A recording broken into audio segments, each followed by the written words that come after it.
உண்மையான காதல் என்று ஒன்று உள்ளது. காலம் கடந்து போன பின்பு மண்ணில் வாழ்வது.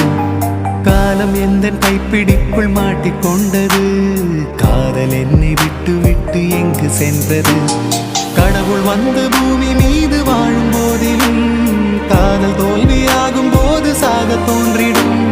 காதலின்றி பூமி மீது வாழ நேர்ந்திடும். கொஞ்ச நேரம் கூட நரகம் போல மாறிடும்.